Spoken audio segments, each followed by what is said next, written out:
கர்த்தருடைய நாமத்துக்கு ஸ்தோத்திரம் உண்டாவதாக. முதிர் வயதிலும் கனி தருகிற வாழ்க்கை. சங்கீதத்திலே 92ஆம் அதிகாரத்திலே 15ஆம் வசனத்திலே சொல்லப்பட்டு இருக்கிறது, முதிர் வயதிலும் கனி தந்து புஷ்டியும் பசுமையுமாக இருப்பார்கள் என்று. மற்றவர்களுக்கு பிரயோஜனம் உள்ளவர்களாகவும் வயதானாலும் இவர்களுடைய அனுபவமும் ஞானமும் பிறருக்கு வழிகாட்டியாகவும் இருக்கும். முதிர் வயதானாலும் ஏதோ வாலிப பிள்ளை போல் எல்லா வீட்டு வேலையும் தோட்ட வேலையும் பிள்ளைகளுக்கும் பேர பிள்ளைகளுக்கும் அவர்களால் முடிந்த உதவிகளை செய்வார்கள்.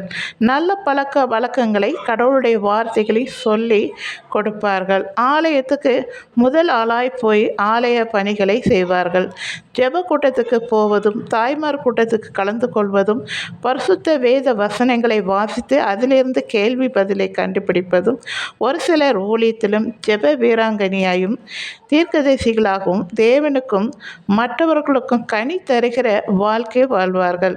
இப்போ இருக்கிற காலகட்டத்திலே கணவன் மனைவி இருவரும் வேலைக்கு போகும்போது பேர பிள்ளைகளை முழு நேரமாக பார்த்து கொள்ளும் பொறுப்பை ஏற்று வீட்டு வேலையிலும் உதவியாக இருக்கிறார்கள் முதியவர்கள்.